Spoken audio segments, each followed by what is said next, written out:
꼭 알아야 할 어제의 뉴스. 선사 측의 무리한 증톤 및 과적으로 인해 보건성이 현저히 악화된 상태에서 운항하던 중 조타수의 조타 미숙으로 인한 대각도 변침으로 배가 자연으로 기울며 제대로 고박되지 않은 화물이 좌측으로 쏠려 부실한 초기 대응 그리고 책임 회피에 급급하면서 이런 수사 결과는 국민 누구도 납득하지 못했습니다. 상급법원은 검찰이 지목한 침몰 원인 외에 조타기 등 기계적 결함 가능성도 배제하지 않았습니다. 하지만 7시간의 진실을 감추려는 박근혜 정권의 방해가 계속됐고 1기 특별조사위원회가 제 역할을 못하면서 불신은 증폭됐습니다. 선체조사위원회가 인양된 세월호를 조사한 결과 기관실 등에 물이 들어가는 걸 막아주는 수밀문이 모두 열려있는 사실을 발견했습니다. 기울어진 지 101분 만에 완전히 가라앉은 원인은 될 수 있지만 보건성이 나쁜 배를 처음 넘어뜨린 결정적 요인을 설명해 주는 건 아닙니다. 선조위는 네덜란드 연구소에서 변수를 바꿔가면서 모형 실험을 했지만 급격한 항적과 침몰은 재현되지 않았습니다. 변수의 불안전성이나 모의 실험의 한계 때문일 수도 있지만 다시 외부 충격 가능성까지 열어놓게 된 이유입니다. 화물의 심한 흔들림과 과도하게 꺾인 스테빌라이저 등을 명쾌히 설명할 근거가 충분치 않다는 겁니다. 스테빌라이저가 처음에 원래 25도만 밖에도 안 돌아가는데 올라왔을 때 50.2도인가? 네, 돌아가 있었거든요. 그래서 문제가 있지 않냐 확인.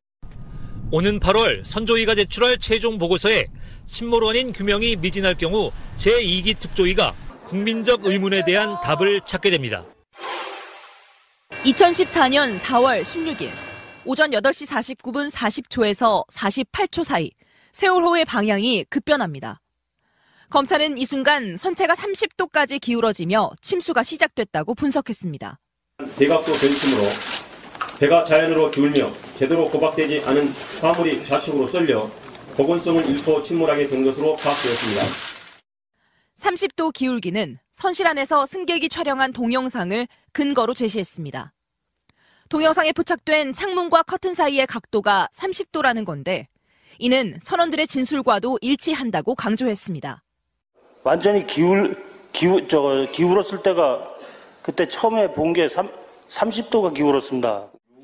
하지만 MBC가 영상 분석 전문가와 함께 3차원 분석으로 각도를 다시 잰 결과 당시 배의 기울기는 최소 46도에서 최대 54도로 측정됐습니다. 영상 전문가들은 검찰의 측정 방법은 완전히 잘못됐다고 말합니다.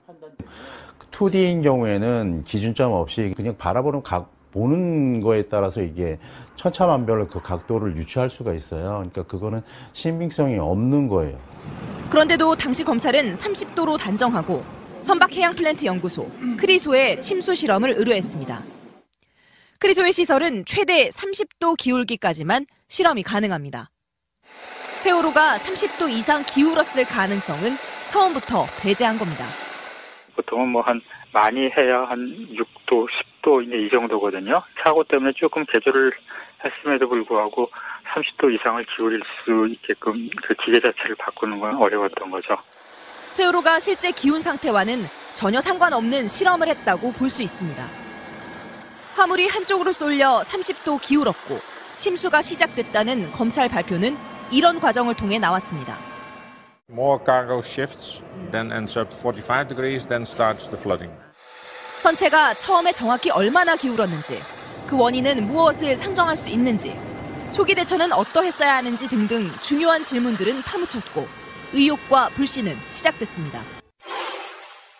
2014년 4월 16일 세월호 주변에서 외국 잠수함이 활동한 기록이 있는지 확인해달라고 선조위가 최근 해군에 공식 요청했습니다. 외부에서 충격했다면 잠수함일 가능성이 가장 크다고 보고 본격 조사에 나선 겁니다.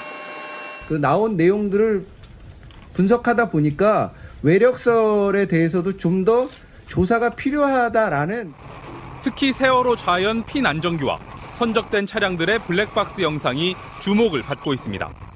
세월호를 인양해 피난정기를 절단해보니 정상보다 크게 비틀려 있고 긁힌 자국이 발견됐습니다. 긁힌 자국, 스크래치가 발견됐다고 돼 있습니다. 역시 외력설의 근거가 될 수 있을 것 같습니다. 선적 차량 블랙박스에는 공중에서 뒤집어지는 차량들의 모습도 담겼습니다. 통상적인 선박의 선회 과정보다 50배에 달하는 충격이 가해져야 벌어지는 현상이라는 주장입니다. 하지만 반대 의견도 만만치 않습니다. 인양 과정에서 핀 안정기가 손상됐을 가능성이 있고 또 만약 충격이 있었다면 더 큰 흔적이 남았어야 한다는 겁니다. 충돌이라고 하면 그게 충격이기 때문에 정상적으로 힘을 미는 것보다 훨씬 더 큰 변형이 생겨내거든요. 또 충격이 있었다면 영상 속 차량이 선박이 기운 방향이 아니라 관성에 의해서 반대 방향으로 먼저 움직였어야 한다는 문제 제기도 있었습니다. 선조위가 조사를 할 수 있는 기간은 다음 달 6일까지입니다.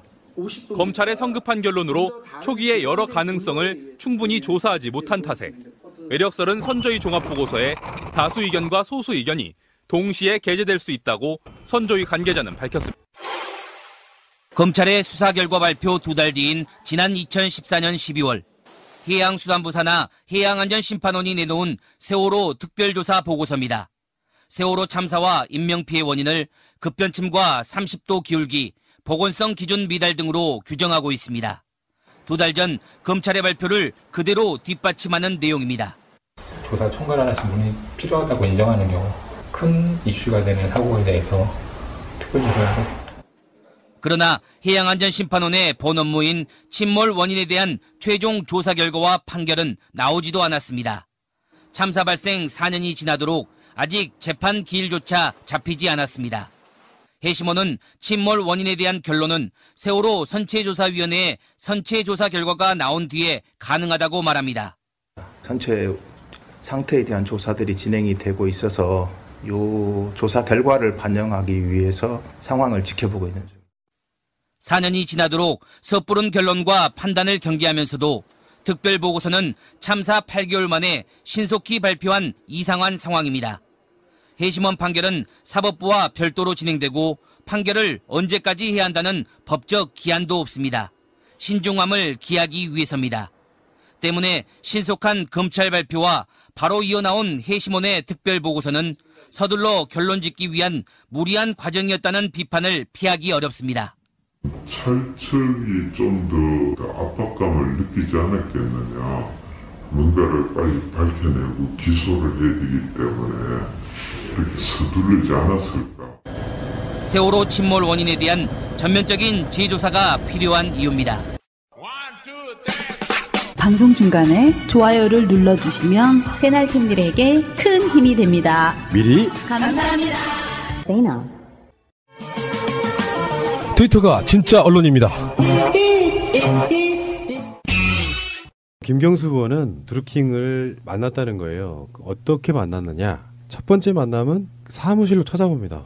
의원회관으로 찾아와서 문재인 대통령을 대선에서 돕고 싶다고 하면서 강연을 요청했는데 강연이 어렵다고 하니까 그럼 파주에 있는 사무실로 좀 와주세요라고 얘기해야 되는 거예요. 그해 가을에 사무실을 찾아갔는데 그게 바로 느릅나무 출판사라고 하는 사무실이랍니다. 그 이후에 경선 시작 전에 열심히 할 테니 격려를 해달라고 해서 사무실 한 번 정도 더 갔다. 그러니까 2번 정도 간 거죠. 다음에 대선 치르고 나서 드루킹이 의원회관으로 찾아와가지고 인사를 추천하고 싶다고 했다라는 거예요. 그러니까 문재인 정부는 열린 인사 추천 시스템이 있으니까 추천하면 전달하겠다고 했답니다. 그래서 지금 보도가 나오는 오사카 총영사 한 분을 추천을 했었는데 경력을 보니까 대형 노펌에 있고 유명 대학 졸업자이기도 해서 이런 전문가라면 전달할 수 있겠다 싶어서 청와대 인사수석실로 전달했답니다. 청와대에서는 정무적 경험이나 외교 경력이 있어야 되는데 그런 점에서 어렵다고 해서 안 됐답니다. 그때부터 가만히 있지 않겠다는 식으로 반협박성 불만을 표시했다. 뭐 이런 식의 이야기가 나온 거예요, 지금. 아, 요구를 들어주지 않으면 가만히 있지 않겠다. 지금 저쪽에서는 뭐 이게 문재인 정부가 어쩌고저쩌고 막 온갖 걸 더 씌우는데 그냥 미친놈 하나에 휘둘리지 마십시오. 경찰에서 나오는 이 정보들을 보면 저 새끼들 저렇게 삽질하다가 나중에 뭔 개쪽을 당하려고 저렇게 험한 말을 하지 싶을 정도예요. 결정적인 거. 경찰 발표입니다. 김경수 의원은 드루킹의 메시지 대부분을 확인하지 않았다. 텔레그램은요. 지금 텔레그램 안 쓰시는 분들 꽤 있을 텐데 저희 방송 들으신 분 중에 카카오톡은 읽어본 사람 숫자가 나오잖아요. 숫자가 없어지죠. 그러니까 1대1 안 읽은 사람 메시지 숫자가 몇 명이나 나오잖아. 텔레그램은 2명 이상이 되면 이렇게 체크 표시가 두 개로 돼 있는 거. 여기 읽은 거로 나오는데 안 읽는 경우는 뭐겠어요? 여러 가지 경우가 있는데 텔레그램을 우리가 오랫동안 사용해 본 사람들로서 지금 뭐 모든 웬만한 사건은 다 텔레그램이 등장하잖아요. 예. 그 텔레그램 거의 시작과도 같은 것 중에 하나가 새날이에요. 그렇죠. 예. 그때 그 카카오톡이 털리면서 우리의 정보가 다 노출되고 있다 해서 급히 피난가자 했던 바로 그 텔레그램인데 텔레그램에서 답을 안 하는 경우 저도 있거든요. 일단 무슨 내용인지는 대충 보이잖아요. 지금까지 나한테 뭐 인터뷰해달라고 하시는 분이 있어.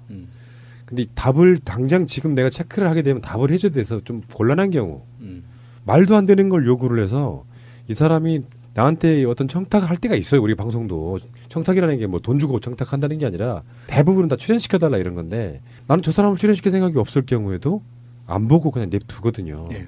그러니까 김경수 의원 입장에서 드루킹한테 무슨 연락이 왔는가 봐야지. 오늘은 어떤 작업을 했는지 봐야지. 이런 대상이 아니었다는 뜻이에요. 귀찮아지기 시작한 거지. 그리고 읽음 표시가 나오지 않았다는 거는 김경수가 차단을 했을 수 있는 가능성도 있어요. 그러면은 상대가 아무리 문자를 보내도 이 사람은 보낼 수 있지만 차단당한 걸 모르고 그리고 김경수는 이 사람의 메시지를 아예 안 보는 거죠. 맞아요. 텔레그램이 그런 용도로 돼 있어요. 그러니까 내가 누군가의 메시지를 안 읽고 그걸로 하는 방법이 딱 하나 있습니다. 그 사람과 나와의 대화방을 아예 삭제를 해요. 안 읽은 상태에서. 체크 표시가 안 되는 상태에서. 그리고 나서 다시 그 사람이 말한테 말을 걸어오면 내가 그 사람을 차단하지 않았더라도 그 메시지는 체크 표시가 안 됩니다. 네. 안 읽음으로 계속 유지됩니다. 네. 그러니까 안 읽었다는 뜻은 대체적으로 그 방에 들어가지 않고 밖에서 삭제를 했거나 차단했거나 둘 중에 하나죠. 어떤 관계일 때? 이런 관계일 때. 맛집 블로거 관계일 때. 갑질하는. 아니 그러니까 오늘 나간 방송에 제목도 그런 거였지만 김경수가 그런 조직 댓글단을 운영할 이유가 하나도 없어요. 왜냐? 문재인 대통령은 촛불 이후에 한 번도 지지율에서 쫓겨본 적이 없어요. 대체적으로 한 2배 정도 차이가 났단 말이에요. 근데 거기다가 대놓고 불법적인 거, 더군다나 댓글 공작에 대해서 그렇게 규탄해왔던 우리 쪽 입장에서 그런 짓을 하라고 시킬 가능성은 사실상 없다. 박빙이 경우는 모르죠. 박빙이었을 때 이명박이 원생으로 시켜서 박근혜 선거 때 그렇게 도와주라고 하는 경우랑 완전히 다르잖아요.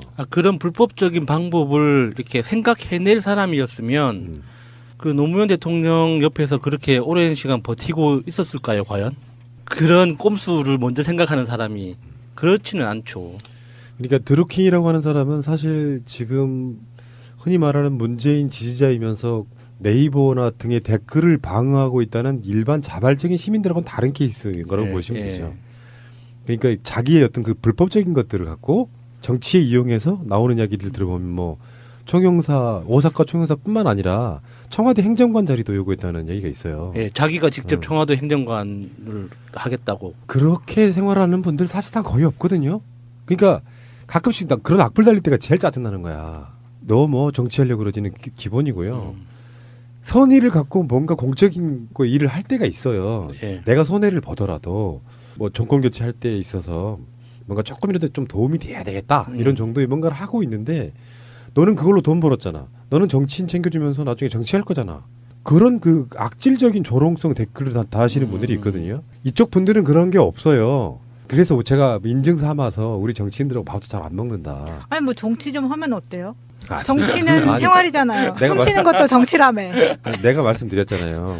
하면 어때라는 쪽에 프레임에 빠지면 순수한 게 다 날아가기 때문에 아닌 건 아니라고 말하는 거예요. 누구한테 줄 섰네 말해 이런 건 다 개 헛소리인 것이고 김경수 의원과 드루킹의 관계는 그런 관계일 가능성이 높은 거예요. 김경수의 자리가 섣불리 행동해서는 안 되는 자리예요. 욕이 바로 나올 수밖에 없는 자리라고 만약에 갑질을 했거나 그러니까 뭐. 김경수 의원이 했던 일 자체가 일종의 관문 역할을 하는 사람이었잖아요. 그러니까 접근하는 사람은 모두 다 거부하지 않고 다 만나야 돼요. 일단 만나서 이 사람이 제대로 하는 사람인지 좋은 사람인지 어떤 의도를 가지고 접근한 사람인지를 판단해서 걸러서 활용하거나 안 그러면은 팀에 포함시키거나 하는 판단을 해야 되는 사람인데 드루킹이라는 사람이 이게 이름이 뭐 뭔지는 모르겠지만 어떤 실명을 가지고 접근했을 거 아니에요. 그러면 일단 만나봐야지. 만나서 연락처 교환하고 계속 커뮤니케이션을 하다 보면 아, 이 사람 이상하구나. 아, 이 사람이 위험한 사람이구나 하면 그때 차단을 해야 되는 거죠. 이 사람이 어떤 사람인 줄 알고 오자마자 관상을 보아하니 당신은 음모론을 가지고 있는 사람이구려. 가십시오. 이렇게 하는 게 아니잖아요.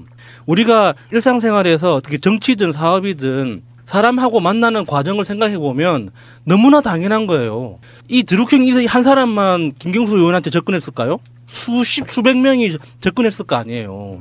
그 중에 한 명인 거고, 그 중에 유독 이상한 사람이었기 때문에 지금 이게 언론에 회자가 되고 있는 거죠. 그리고 이 드루킹 이 사람의 커뮤니티에 가입된 사람이 거의 2,500명 정도 된다고 하잖아요.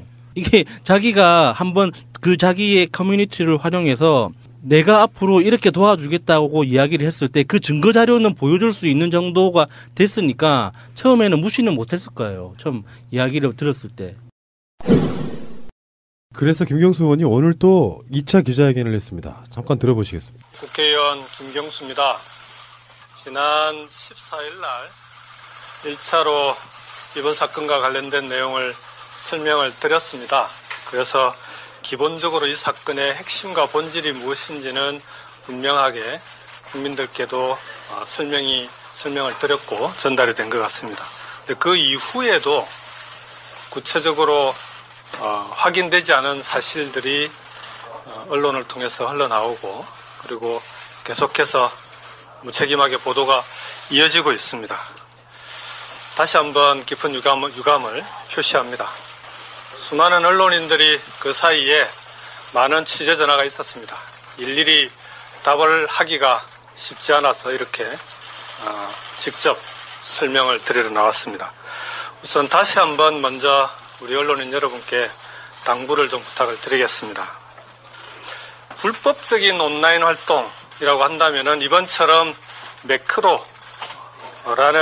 불법적인 기계를 사용했거나 아니면 지난 정부에서처럼 국가 권력기관이 군인과 경찰, 공무원들을 동원해서 불법적으로 활동하는 그걸 불법 사건이라고 합니다.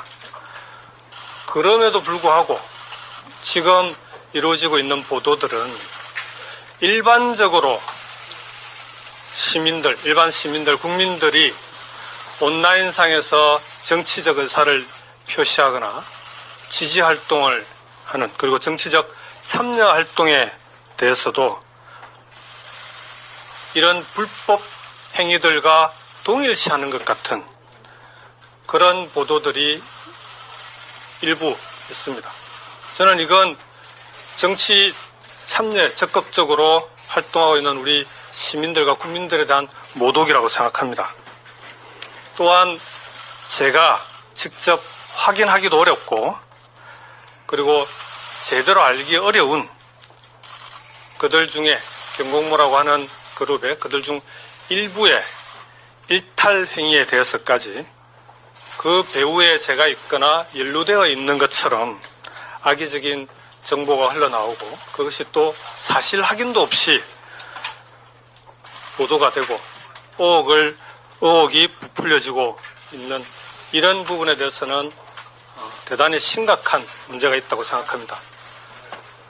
특히 지방선거를 앞두고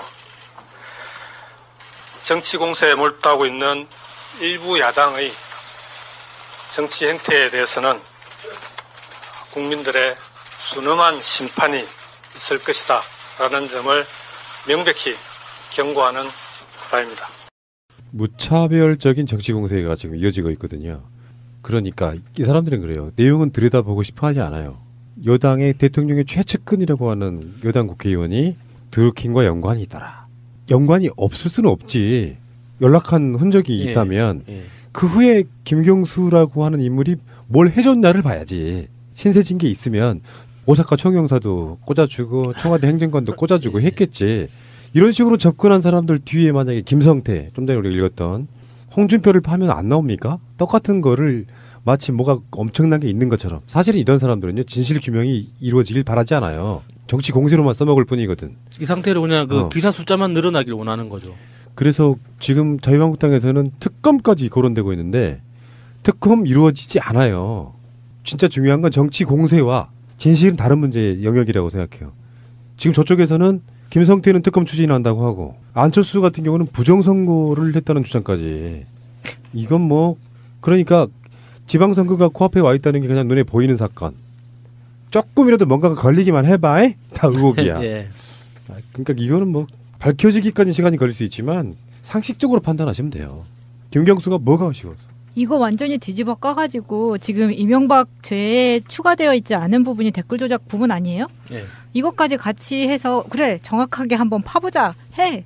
그래서 완전히 보내버릴 수 있는 좋은 기회가 되지도 않을까요? 자유당의 사이버 전사들 어떻게 뭐 하고 계시나 모르겠네. 자기들이 지금 이런 이야기를 할 처지가 아닐 텐데. 그러니까 뭐 매크로 조작을 하는데 어떤 거는 문재인 대통령을 지지하는 쪽도 있고 어떤 거는 뭐 공격하는 쪽도 있다 그러는데 이 자체가 말이 안 되잖아요. 기본적으로. 네, 고발의 주체가 민주당이잖아요. 그게 너무 이상하지 않습니까? 김성태나 홍준표 주장대로 민주당에서 조직적으로 했다 치면 왜 민주당이 우리 조직을 고발을 해요? 말이 안 되는 거죠. 그러니까 예를 들어서요. 대선 때 저는 직접이 아닌데 새날 관계자에게 국민의당의 어떤 관계자가 국민의당 후보를 좀 인터뷰해달라라든지 뭐 이런 식의 뭔가 있었다고 쳐. 뭐 그 선거 캠프 관계자라든지. 근데 보니까 인터뷰할 만한 가치가 없어. 그럼 안 받아요. 근데 나중에 우리를 공격하기 위해서 누군가 이렇게 말할 수 있죠. 국민의당과의 커넥션을 밝혀라. 다 그런 메커니즘 속에 들어있는 거예요. 텔레그램으로 메시지를 주고받았더라. 근데 우리는 이제 이런 부분이 있어요. 자유한국당 쪽하고는 이야기를 안 하잖아요. 근데 이 정치적인 지형상 그러니까 총선 때라든지 국민의당 쪽으로 가신 인사분들이 간혹은 있잖아요.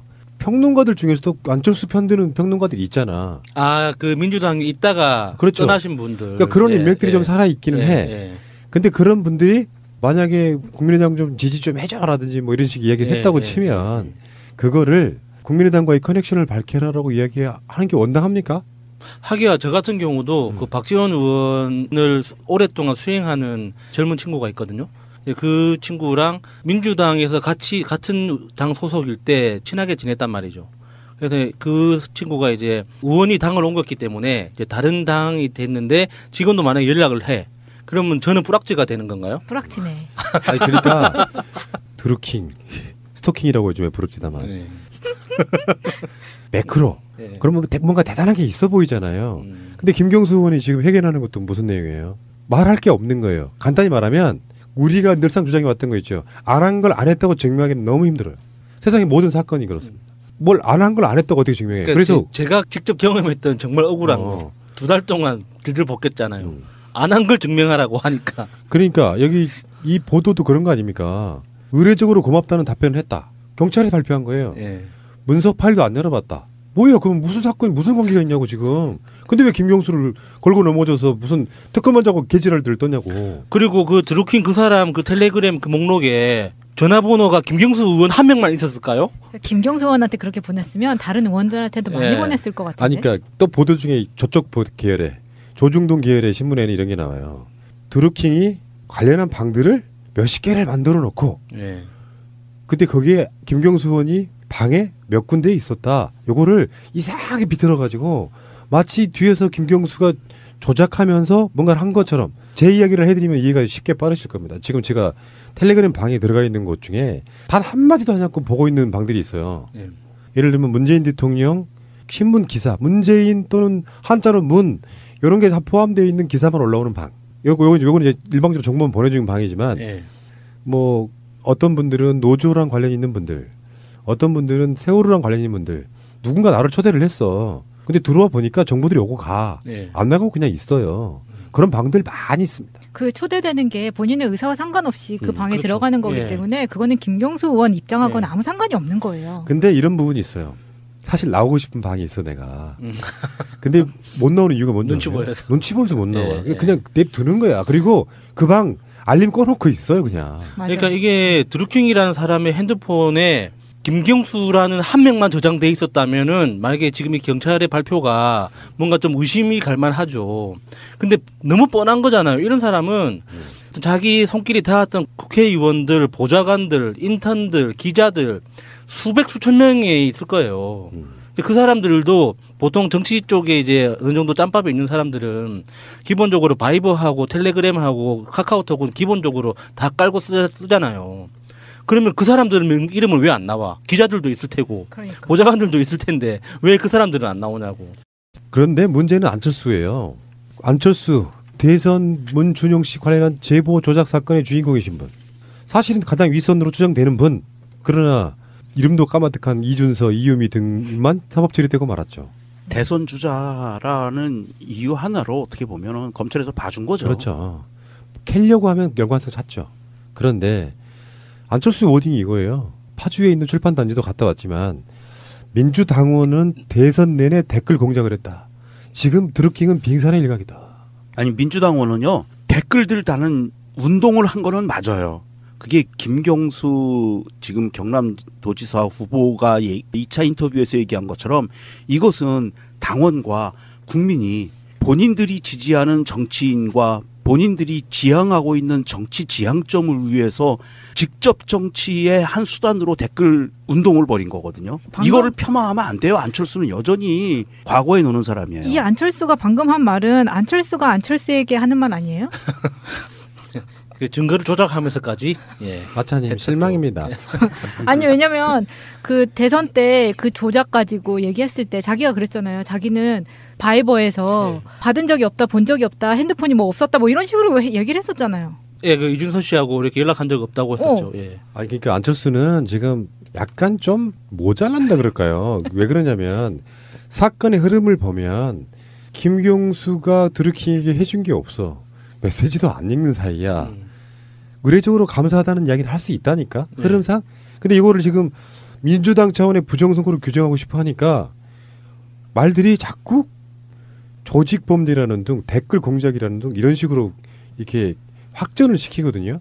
그러면 안철수 자체가 이게 민주당 차원에서 댓글 공작했다는 증거를 가져와야 되는데 이게 경계가 좀 애매모호한 부분이 있습니다. 예를 들어서 국가 공무원들이 동원돼 가지고 어떤 프로젝트 하에 악의적으로 댓글을 쓰고 하는 것은 명백한 범죄죠. 정치 개입, 선거 개입 다 포함되는 건데 지금 자유한국당으로 한번 가볼까요? 뭐 10만인지 100만인지 온라인 전사 양성하는 것들은 뭐예요? 댓글 달자는 거예요. 온라인상에 댓글 달자는 거라고. 이게 불법성이 있어요, 없어요? 불법성이 있다 없다는 논란이 될 수는 있는데 명백하게 불법은 아닌 거죠. 그렇죠.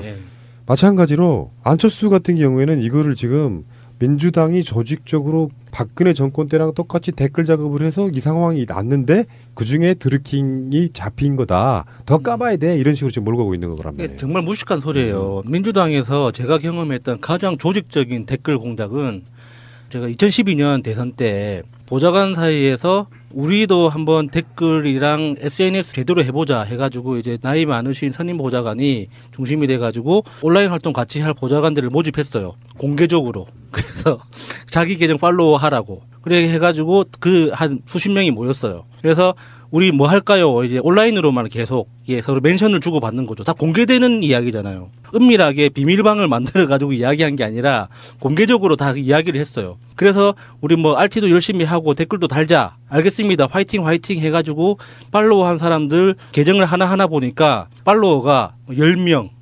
5명. 이제 막 가입해갖고 시작한 초보들, 트위터를 어떻게 시작하는지 모르는 사람들이 대부분이었거든요. 그래서 막 이렇게 트위터 사용법을 이렇게 캡처해가지고 보내주고, 이 정도 수준이 제가 경험했던 가장 조직적인 온라인 활동이었어요. 그 당시에. 지금은 얼마나 발전했는지 모르겠는데, 이게 안철수가 상상하는 이명박근혜 정부에서 했던 것처럼 정부기관 동원하고 사무실 마련해가지고 돈 때려 박으면서 이렇게 막 로봇도 돌리고 프로그램도 돌리고 사람들도 막 동원하는 이런 방식의 댓글 조작을 여기에 지금 대입하는 거라면 안철수는 크게 실수하는 거죠. 그런 와중에 민정수석실 인사 얘기도 나왔는데 도저히 받아들일 수 없었다. 그 이후 거리를 뒀다. 너무 뻔하죠. 이게 청탁이 들어올 때 청탁을 거절하는 가장 확실한 방법은 청탁 들어온 그 내용을 그대로 전달을 하는 거예요. 인사 문제로 될 만한 사람은 청탁을 할 필요가 없는 거거든요. 그렇죠. 그러니까 실력이 안 되기 때문에 청탁을 하는 거여서 청탁이 들어오면 청탁이 들어온 내용을 그대로 그 인사권자한테 전달하면 그 자리에서 바로 거부 의사가 와요. 그래서 전달하면 끝이거든요. 그게 청탁을 해결하는 가장 단순한 방법 중에 하나예요. 그러니까 결론적으로 말하면 이명박 이야기도 똑같아요. 대가성이 있냐 없냐? 사람 만나는 건 문제가 안 되잖아요. 어떤 대가를 준 게 없어요. 왜? 빚이 없으니까.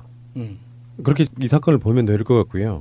아 근데 여기서 이 사람이 갑자기 들어주지 않으면은 가만히 있지 않겠다고 난리쳤던 이유를 저는 이미 오사카 총영사가 이 사람이 될 거라고 믿고 샴페인을 터뜨린 것 같아요. 예, 맞아요. 그래서 그 커뮤니티 게시판에 내가 김경수한테 이런 요구를 했다고 할 거다라고 미리 공지한 다음에 요구를 했다는 거잖아요. 그러니까 거기서 그러면 네. 이미 그 글만 해도 밑에 댓글로 다 축하한다 뭐 됐다는 네. 식으로 난리가 났었을 네. 테니까 이게 안 돼 버리니까 난리가 나는 거죠. 이제. 그래서 이제 그 거절 의사를 받고 나서 이제 다시 김경수 의원을 씹는 이제 이런 분위기로 다시 이제 가는 거죠.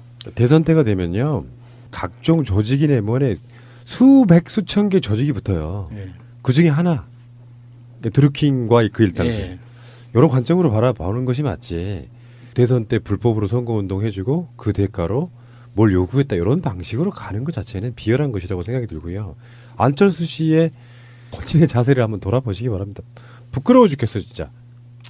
아니 안철수도 안철수인데 안철수의 뭐는 목길이 모인다고 그 이현주도 있잖아요. 언주리도 이상한 소리 했던데요. 민주당에는 디지털위원회라고 아니 좀 똑바로 하든지 상대당 그 하나의 기구를 얘기하려면 디지털 소통위원회 이렇게 하든지 디지털위원회라고 있는데 이게 개입된 거 아니냐 이런 식으로 지금 막말을 또 쏟아붓고 있어요. 연주리가. 디지털위원회가 따로 있는 건 아닌가? 디소위하고 디지털위원회가 따로 있는 건 아니고? 그러니까 디지털 소통위원회잖아요. 똑바로 얘기를 해야지. 최민희 의원님 서운하시겠는데? 그러니까 한번 최민희 의원님한테 이거 전달해 주세요. 언주리 진짜 옆에서 수행한다고 와갖고 전략 깝죽거리는 거 있잖아. 여기 있잖아요. 내가 민주당에 있어봐서 하는데 디지털이라고 했어. 걔네들이 지금 트위터나 페이스북에서 나 전략 까고 있는 걔들이거든요. 이거잖아. 아유 진짜 정말 많이 부끄럽고요. 어떤 방식으로 가든 간에 꼬투리 잡아서 의혹만 나오면 크게 부풀리고 특검하자, 국정조사하자, 뭐 청문회하자 이런 개소리 할 것 같은데요. 여러분들 이런 생각 한번 해보셔야 돼요. 정치라는 게 그렇게 순조롭게 나갈 수가 없어요. 나 솔직히 말씀드리면은 안철수나 홍준표나 김성태가 하는 짓은 걔들 입장에서는 당연한 거라고 생각해요. 가치 판단을 하기 전에 자기들의 역할을 하는 거라고 생각이 드는데 그 방식이 너무 비열하거나 너무 유치하거나 너무 상식 이하거나 하면 국민들한테 안 먹히는 거죠. 반대는 할 수 있다고 생각하는데 상식선에서 했으면 좋겠다 이런 생각이 들고요. 선거 때 어떻게든지 한번 이겨보려고 용을 쓴다 이런 관점으로 보는 게 맞을 것 같습니다. 홍준표도 그런 이야기를 했죠. 그 김웅룡 코스프레?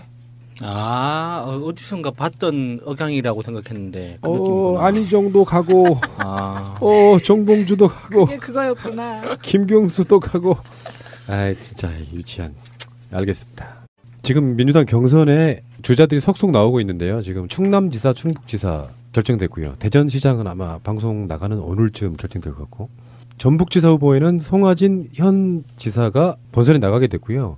전남에서는 김용록, 신정훈, 장만채 이 세 후보가 붙었는데 결선 투표를 갔습니다.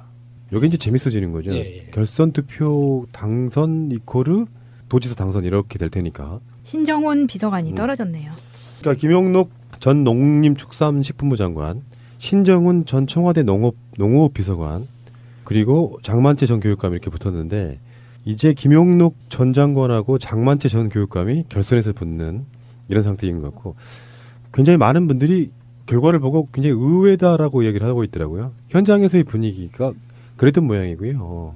어떻게 될지는 잘 모르겠습니다. 어쨌건 김용록 전 장관은 이계호 의원이 현역 출마하는 것 유일한 호남의 국회의원이기 때문에 김용록 장관이 나간다 뭐 이런 여러 가지 얽히면서 지금 재밌어지는 것 같고 제주도에서는 문대림 비서관이 김우남 전 의원을 이겼네요. 56.31%를 얻어가지고 문대림 비서관이 원희룡과 같이 붙는 이런 형태일 것 같고요. 여기에 지금 바른미래당 주자가 나오고 자유한국당 후보가 나오면 원희룡은 굉장히 좀 힘들어질 가능성도 있죠. 자유한국당에서 빨리 사람을 찾아야 될 텐데. 그리고 재보선이 계속 늘어나고 있어요. 본선에 나가게 되면 의원직을 사퇴를 해야 되거든요. 본선에 나가기 전에 지금은 의원직 사퇴할 시점은 아닌데 본선에 나가면서 지금 현역 의원이 결정이 안 된 곳, 그러니까 나갈지 안 나갈지 의석이 결정이 안 된 곳은 지금 이제 서울, 인천, 경기. 서울, 인천, 경기만 현역 국회의원들이 지금 경선에 도전해 있는 상태잖아요. 그러니까 거기서 현역 의원이 3군데가 다 된다고 해도 국회의원 3석을 더 해야 되는 이런 상황이고 지금 현재 10곳 정도가 된 거예요. 부산의 해운대을, 김해을, 천안갑, 천안병, 그리고 기존에 있던 거 노원병, 송파을, 그리고 울산 북구, 그리고 전남 영암 무안 신안, 광주 서갑 지금 이제 300석을 다시 채우는 과정이거든요. 국회의석들이 막 빠져가지고 그 중에 사실상 민주당 자리는 별로 없어요. 양승조? 천안에 있는 양승조 자리 빼고 나면 민주당 쪽에서 빠진 의석은 사실상 없다. 이 선거가 어쩌면 더 중요할 수도 있어요. 지방선거만큼이나. 국회의석이 의석이라고 하는 건 1대1 구도에서는 어떤 상황이냐면 한쪽이 잃고 한쪽이 가져가면 두석 차이가 나는 거잖아요. 의석이 그렇다고. 저쪽이 가지고 있는 의석을 뺏어오면 두석 차이가 벌어지는 그렇죠. 이 상태가 예. 되는 상태라서 굉장히 중요한 선거가 아닌가 이런 생각을 해봅니다. 이 국정 운영에 있어서 국회의 다수당이 누가 되느냐, 그리고 국회의장을 누가 갖고 오느냐, 그리고 각 위원장 배분을 어떻게 하느냐, 뭐 이런 부분들 다 결정이 되는 거죠. 아, 저는 솔직히 말씀드리면 지방선거 빨리 끝났으면 좋겠어요. 국민들 마음이 변할까봐 이 상태에 투표하고 싶어. 예. 그래도 이게 남북 정상회담하고 또 북미 회담하고 하다 보면 저는 계속 좋은 일이 생길 거라고 생각합니다. 문재인 대통령이 여전히 그 입 꾹 다물고 꿈뻑꿈뻑 하고 있으면 6월 13일 되면 결정됩니다. 그러니까 정치권은 이런데 시간이 좀 더디잖아요. 뭐 개헌한다 하면 몇 달씩 막 걸리고 그러잖아요. 예. 조현미 씨는 지금 전무이사진은 유지한 채 대기 발령을 받고 있네요. 그나마 국민 여론이 이걸 막 청원 들어가고 온갖 비난이 빗발치니까 대기 발령은 내놨는데 전무이사 지위는 유지하고 있다. 그 조현아 씨하고 둘이 손잡고 휴가 갔다던데요? 그래 자매는 돈독한가 봐요.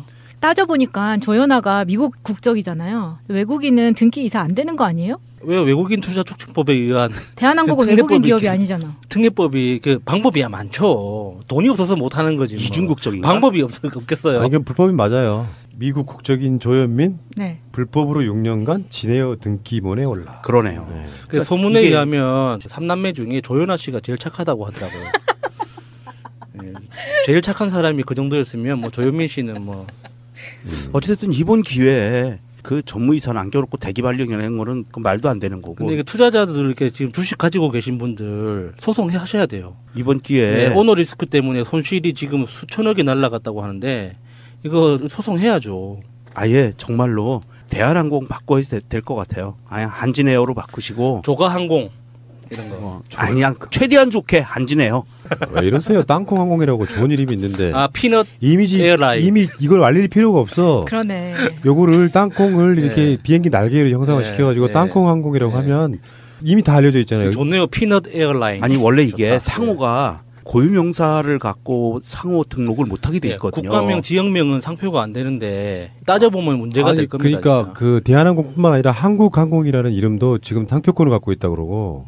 그러니까 이거는 좀 뭔가 불공정한 게 네. 아니 상호로 쓸 수는 있어요. 상호로는 쓸 수 있지만 이거 법적인 분쟁이 벌어지면 그거는 내려야 되거든요. 대한민국 정부가 소송을 걸면 돼요. 대한항공 보고 이거 국호 침해한 거니까 당신들 올바르지 않아 그러면 내려야 되거든요. 자유한국당도. 그거 맞아요. 그러니까 대기 발령해서 업무 배제했다고 그러는데 이거는 이제 언론을 그러니까 여론을 피하기 위한 소나기 같은 건데 그 진에어의 지금 이야기는 완전 불법이네요. 항공사업법 제9조 국내 국제 항공 운송 사업 면허의 결격 사유 중에 하나가 임원 중에 대한민국 국민이 아닌 사람이 있는 경우 이거 면허 취소할 수도 있습니다. 굿바이 에밀리. 선관위에서 그 청와대에서 의뢰했던 부분이 불법이라고 나왔습니다. 선관위 유권 해석이 그거 불법이 있다. 흔히 말하는 셀프원이라고 말하는 거. 예. 사실 그렇게 명칭을 붙이는 것도 좀 불만이 있습니다.만 김기식 자체가 뭐 피감 기관의 돈으로 외유를 다녀왔네 이런 식의 나쁜 이미지 붙이기 뭐 여비사랑 단둘이 어쩌고 막 붙이잖아요. 그래서 지금 온라인상에서는 이제 대표적으로 이게 삼성의 업무다라는 이야기도 있잖아요. 그게 이유는 우리나라 은행들의 문제에 좀 가깝습니다. 예대 마진 위주의 영업. 그래서 가계대출 증가를 통해 이익을 노리는. 그리고 기업들한테는 대출 잘해주고. 그런 식으로 지금까지 우리나라 은행이 유지돼 와서 사실 우리나라에 있는 은행권이라든지 은행권이 아닌 것도 금융들이 있잖아요. 보험, 삼성생명 이렇게 다 합치면은 사실 금융감독원장은 두 가지 설이 있는 거예요. 누가 앉는 게 맞느냐. 그쪽에 있던 사람이 앉으면 개혁이 안 된다는 거야. 그냥 무리 없이 가는 형태로 갈 거라고 보는 거고. 정치권에서 들어온 인사인데 그 이전부터 금융개혁에 대해서 굉장히 목소리를 드높였던 사람이 들어가면 개혁이 될 거라고 보는데 돈에 관련된 개혁에 관련된 문제는 그런 이야기는 있어요. 그 주체가 굉장히 깨끗하면 좋겠지만 사실은 김기식이 깨끗하지 않다고 보지는 않아요. 지금 언론이 붙인 딱지 때문에 그러는 거지. 그러니까 김기식만 그런 게 아니라 우리 머릿속에다가 해외의 피감기관, 외유 이런 이미지를 딱 버리고 한번 봐봐요. 김기식 자체가 살아온 삶을 한번 보자고. 근데 어쨌든 간에 김기식 원장한테 부도덕하다는 인식을 딱 심어놓으면, 그래서 만약에 낙마하면 누가 좋을까? 아니, 저는 참여연대도 그렇고 정의당에서도 내놓은 논평도 그렇고 섭섭했던 게 그런 거예요. 지금 김기식 원장한테 우리가 바라고 기대하는 것, 그래서 문재인 대통령이 임명한 그 임무, 그 김기식 원장이 할 일에 비해서 지금 언론들이 흠집내고 있는 그 작은 흠이 비할 바가 되냐는 거죠. 이게 언론이 지금 굉장히 교묘하게 뭐 예대마진 위주의 영업에 대한 어떤 그런 관행이나 우리나라의 금융적폐에 대해서 이렇게 몇 가지를 골라내고 있는데, 이거 지금 저는 삼성을 의심할 수밖에 없는 이유가 지금 막 드러난 가장 따끈따끈하고 거대한 의심을 받는 게 삼성증권 사태잖아요.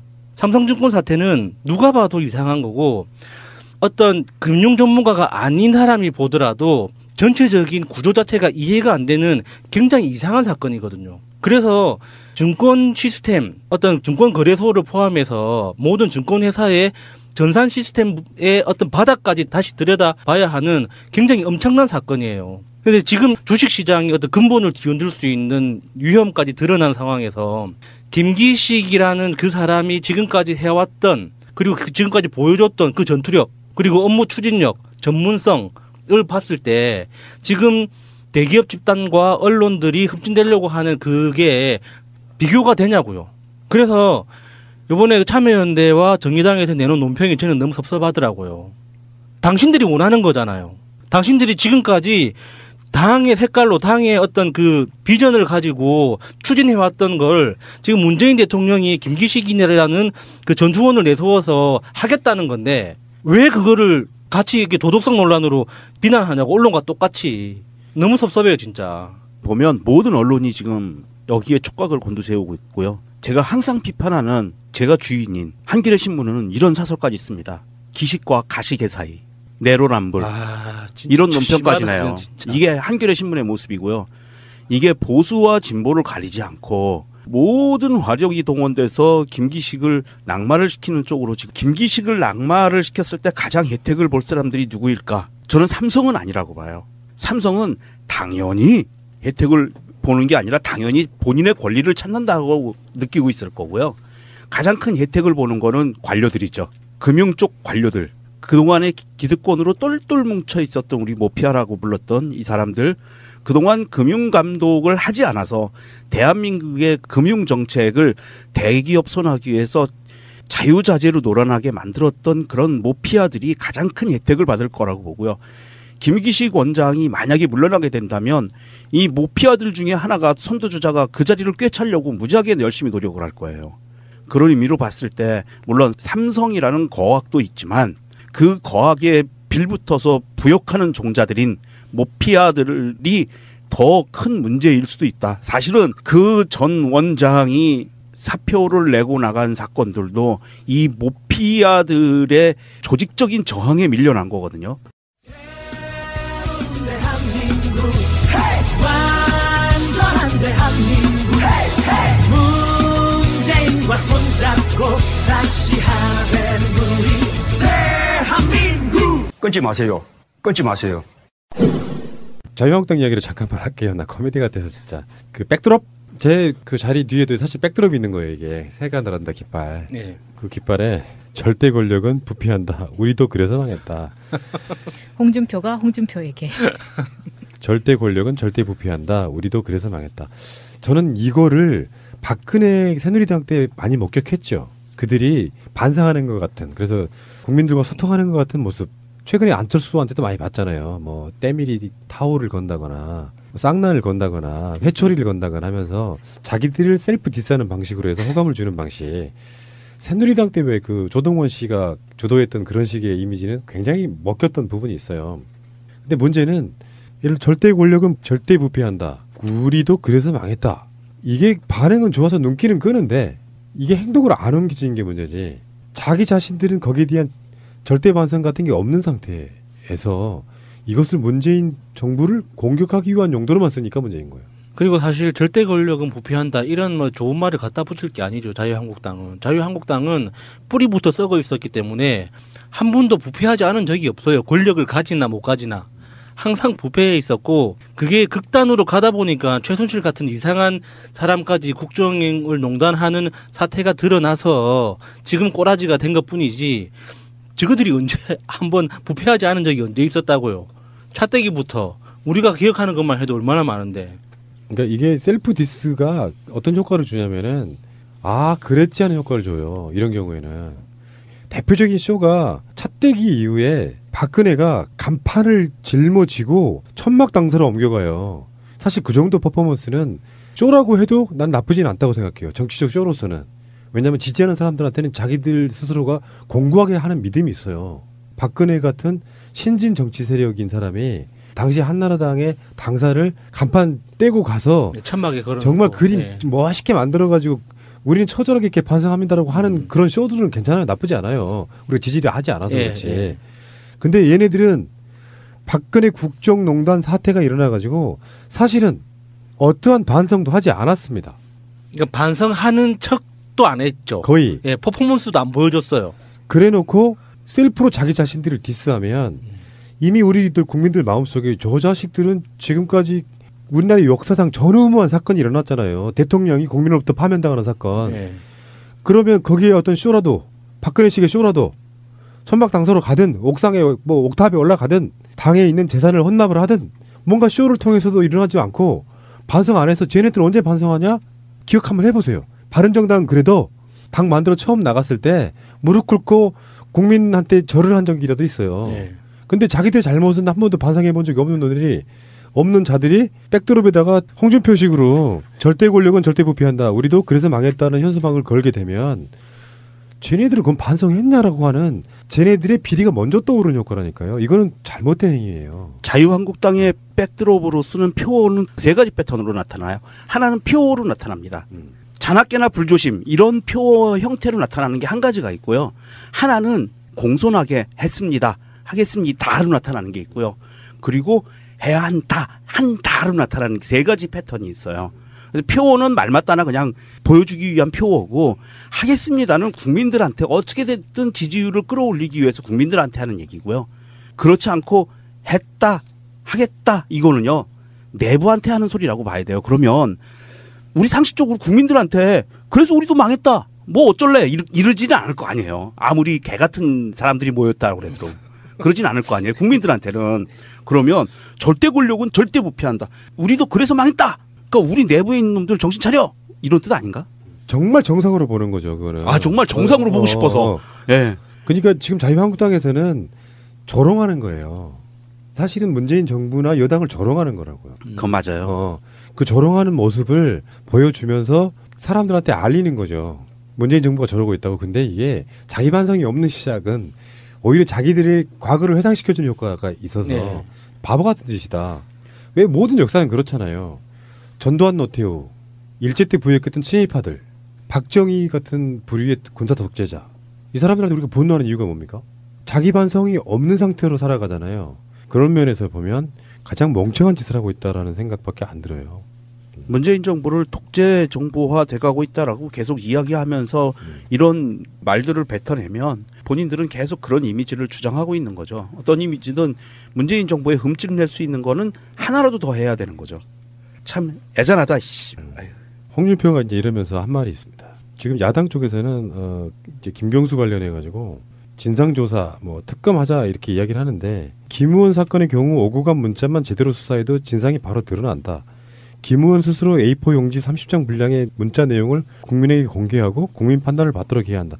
이거는 경찰 결과가 나왔죠. 안 봤다고. 그러면서 지금 현재가 자유당 말기 같은 느낌이다라는 표현을 썼어요. 이게 홍준표 대표가 A4 용지 30장이라는 표현을 썼잖아요. 이게 굉장히 큰 오해를 부를 수 있습니다. A4 용지 30장이라고 하면 우리가 그 한 줄 한 줄 글로 된 문장이 30장어치의 대단히 많은 이야기가 오고 갔나 보다라고 착각할 수 있거든요. 근데 여기서 이제 홍준표가 이야기하는 A4 30장의 실체는 뭐냐면, 텔레그램 찍은 화면을 인쇄하잖아요. 증거물로 채택하려면. 그거 30장인 거예요. 텔레그램 화면 캡처한 그림 30장. 그러니까 그거를 이렇게 A4 용지 30장이라고 딱 이렇게 퉁쳐버리면 우와 정말 많은 이야기를 했나 보다 뭐 이렇게 착각을 할 수 있으니까 참고 삼아 말씀드리는 거죠. 자유당 말기 같다고 하는 거는요. 자유당 말기하고 똑같은 시기가 있었죠. 2016년도 여름부터 가을, 겨울까지 넘어가는 그 시기. 박근혜 국정농단 시기. 그때가 자유당 말기하고 비슷했고요. 이거 우스갯소리이긴 하지만 자유당 니들 아무리 용서봐야 니들 말기 가봐야 민주당 그 개박살나던 시기만큼도 못 쫓아가. 지금 현재 자유당이 아무리 애써봐야 민주당 어디 발끝이나 쫓아가겠어요? 그러니까 자유당 말기가 자기당 말기잖아요. 자기당 말기. 맞아요. 자기당 말기. 자기당 그 독특하네요. 우리들은 자기네 당을 한국당이라고 안 부르고 자유당이라고 부르는 걸 모르나 봐요.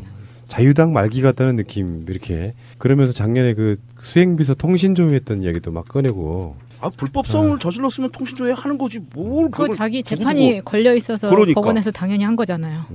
그러니까 이게 좀 나는 이게 막 혈압 그러니까 정권 교체가 되면 어느 정도 우리가 방송 편하게 할 줄 알았지만 저질스러운 집단이 맞상대로 있는 상태에서 방송을 하려고 보니까 자꾸 이야기 꺼내면 입 아프고 스트레스 받고 머리 아프고 막 이런 상태가 되더라고요. 수준이 하향 평준화되죠. 그렇죠. 그래서 그런 말 있잖아. 왜 그 학교에 다니면은 어린아이들 초등학생 있잖아. 예. 근데 초등학교 학부모들은 나이 차이가 천차만별이에요. 아이들 나이가 똑같은 거지. 예. 그래서 20대 초반의 엄마도 있고요. 40대 중후반의 엄마도 있어요. 그럼요. 근데 그 상태에서 엄마들은 어떻게 표현하냐면요. 고학년 학부모인 옆집 엄마는 30대 초반이야. 근데 저학년 학부모인 엄마는 40대 중반이야. 초등학교 6학년짜리 딸의 엄마가 더 위에요. 아이들 따라간다고. 학부형들이 그렇다고. 내가 그래서 안 낳는 거야.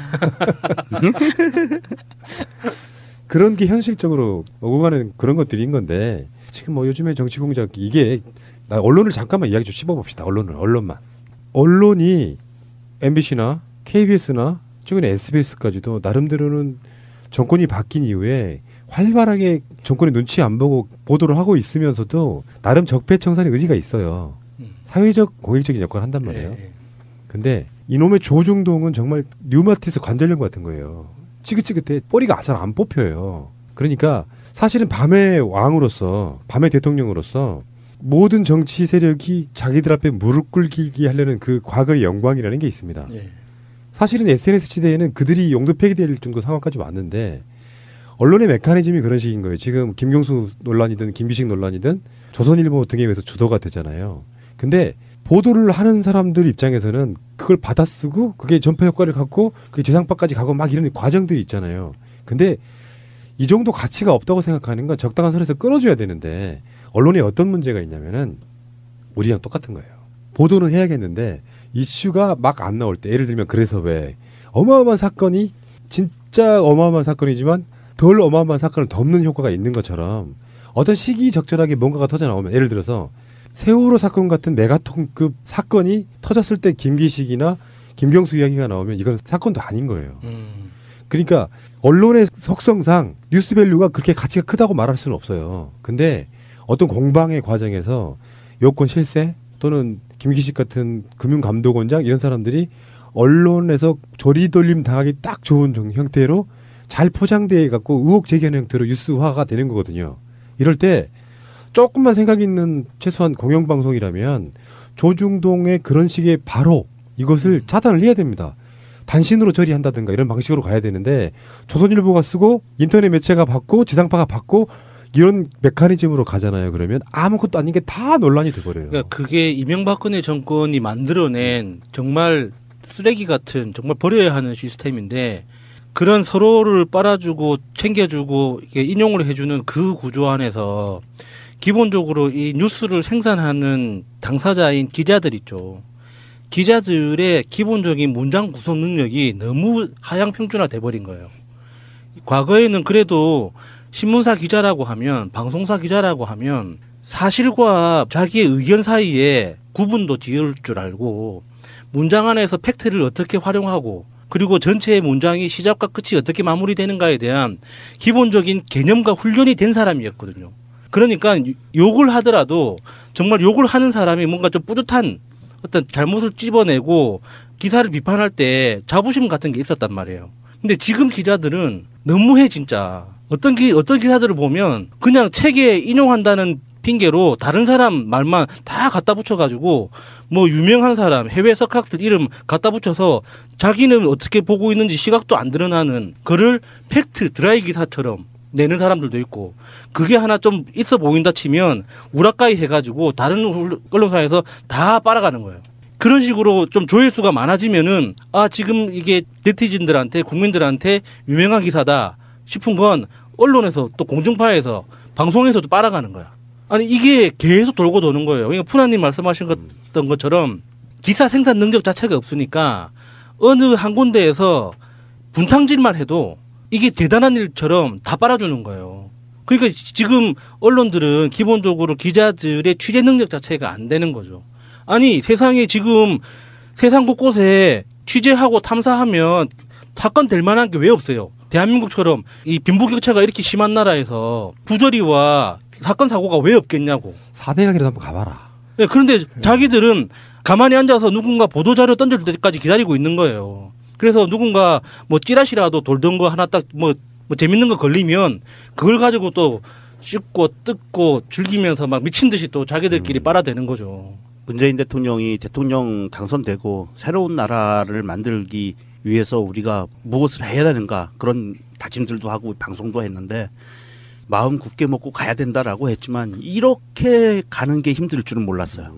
정말 이렇게 치밀하고 처절하게 저항들을 할 줄은 사실은 그렇게 생각을 많이 안 했었거든요.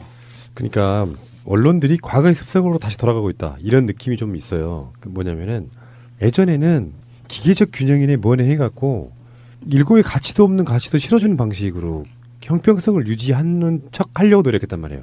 그런데 만약에 우리가 처음에 다뤘던 것처럼 김기식이 여기서 좌초하면 누구한테 이롭지? 이게 적폐청산 개념으로 얼마 전에 정의당에 대한 서운함을 이렇게 표시했던 것처럼 가치 판단을 할 때 있어서 깨끗하게 그 자리는 대안도 없이 가는 것 말고요. 그게 어느 정도 관행이었고 실제로 실무 능력도 엄청 뛰어나고 적임자라고 하는 사람에 대한 부분은 언론의 역할이 구독자나 청취자나 시청자에게 가치 판단할 기준을 같이 제공해 줘야 된다니까요. 그래서 김기식이 금융감독원장을 못할 만큼의 허물이 있느냐라고 언론이 물어봐야 되는데 그걸 언론이 안 해주니까 청와대가 선관위 묻게 되는 이런 부분이 저는 생긴다고 봅니다.